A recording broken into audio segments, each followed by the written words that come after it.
Okay, so here I am at Cornell University in Ithaca, New York.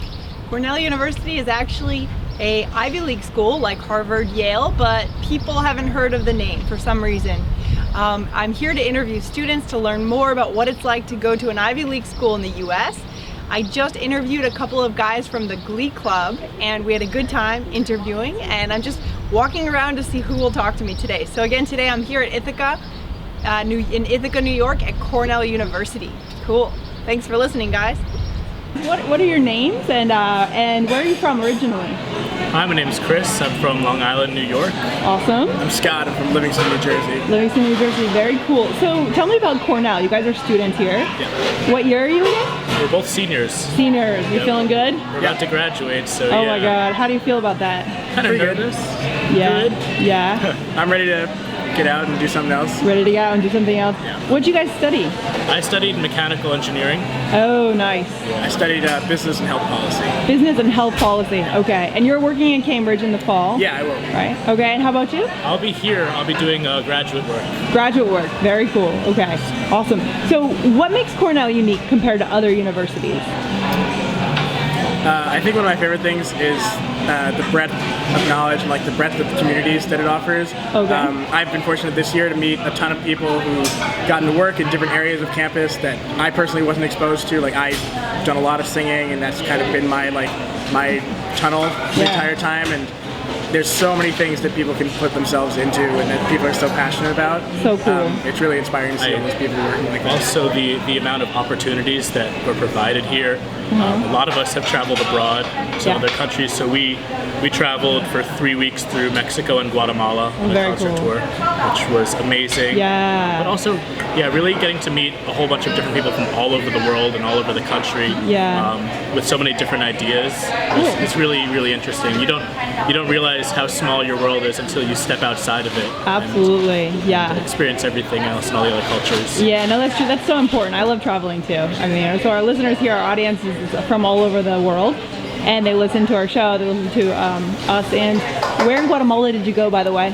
We landed in Guatemala City and then went over to Antigua. Antigua, okay, And cool. flew out. And then in Mexico we did Cancun, Merida, Villahermosa, Jalapa, Mexico City. Wow, it's a lot of traveling. San Miguel de Allende. And were you volunteering there, or what were you doing? We were on a singing tour. On a singing, for the Glee Club, so cool. We sang with 50-person all-male Glee Club and the 50-person all-female chorus.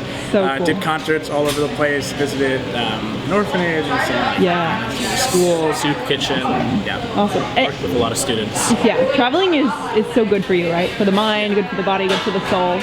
And how does it make your experience different being in the Glee Club? Like, how does that make college different for you guys? For me, I kind of came to college not really knowing like what I was going to do. I sang in high school and didn't really expect to do much of it when I got here. And I saw an orientation week concert with the Glee Club and the chorus. Decided to audition, and I've basically done nothing but sing since I got here. I joined the Glee Club and the subset of the club, the Hangovers, the a cappella group, and ever since sophomore year, I've been living with people in the Glee Club and the Hangovers. Cool. My close friends are from those groups. So it's kind of your community. Yeah, absolutely. So what happens if you don't participate in activities in college? Do you feel kind of lost in a school like this, or?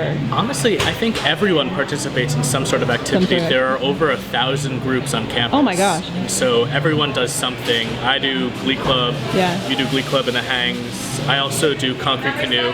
So I build boats out of concrete, which is really cool, and I race them. That's awesome. What else do you do? I've done the Student Assembly Finance Commission, which is basically like all student groups get some sort of funding from the university, so I've done allocations for that.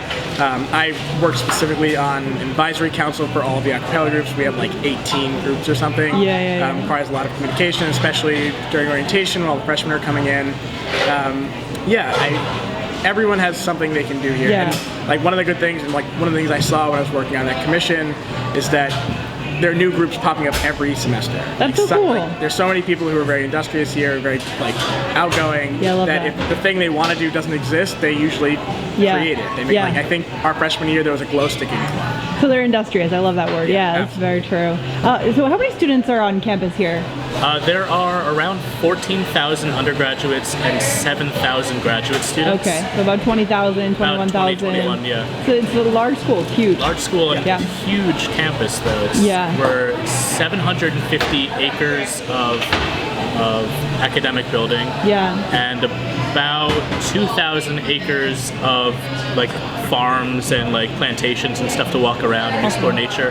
That's one of the unique things about going to Cornell is that we're like in an extremely rural place, so there's no city nearby. It's rural. It's very, very rural. There are cows everywhere and fields and like all kinds of nature. And so a really unique thing about going to Cornell as opposed to other universities is that you walk out of your academic building and then you can go on like a 5-mile hike and see rivers and gorges and rocks and nature. That's awesome. It's very nice. Yeah, I camped at Buttermilk Falls last night and drove from the Catskills out to Ithaca, and it is rural. You're right. It's not. Yeah, it's very cool that they have so much land. Like we have 21,000 people, but for as big as the school is and for as much land as it has, they've done a good job keeping the balance between having a lot of buildings, a lot of resources, and still maintaining all of the nature and all of like the ability to communicate with everything that's been here forever. Yeah. One of the cool things they do with the art squad is that like it's not flat. It's basically like they left the land as it was and they built the buildings on it. Whereas like if you go to some other universities, like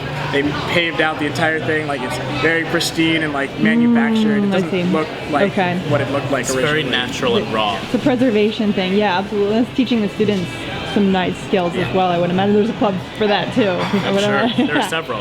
Yeah. So college, I mean, I graduated from college in 2004. I went to school in Virginia, University of Mary Washington. But just, I don't know, what do you think is the most important thing you've learned in college? Like you're finishing up now.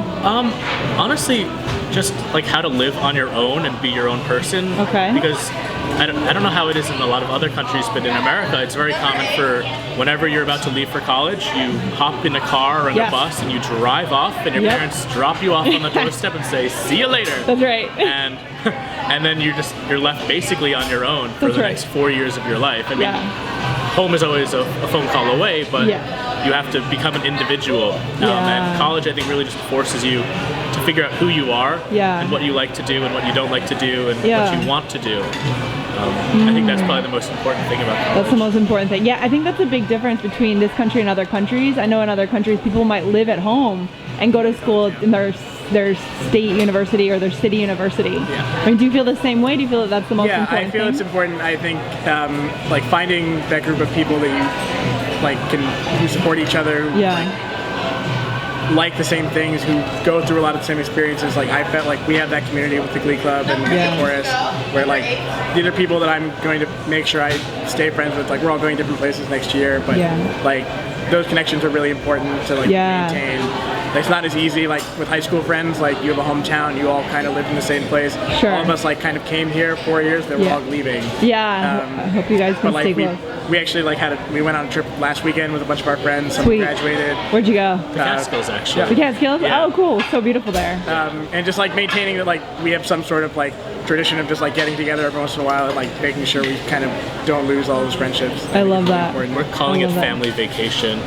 I remember sitting actually in our convocation our freshman year. So right when you get to campus, you go and you sit in the huge football stadium and they talk to you. And I remember someone said the most important lessons you'll learn at Cornell will be outside of a classroom. Yes.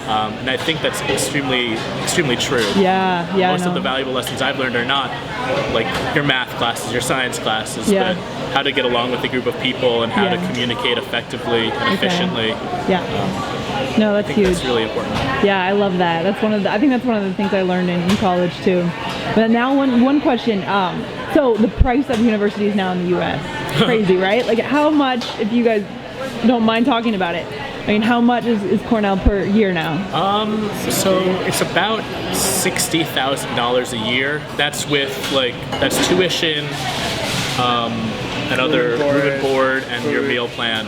Wow. So everything packaged in is around 60 grand. And honestly, like the craziest thing about it is that doesn't really even cover everything. It covers like, I think it's 40% of like the total cost of student really basis. Like the university is still picking up a lot of the tab, I guess, in that kind of sense. We're like paying for professors and like lab resources and everything like that. Okay. So it's really just unreal how much it ends up costing. Wow. Like even the people who are paying full price of $60,000 aren't paying for everything they're getting from the Everything they're university. getting. It costs around $150,000 or $160,000 a year per student. So we're only paying around $60,000, but Cornell is different in that it's private, so it's not publicly subsidized in general.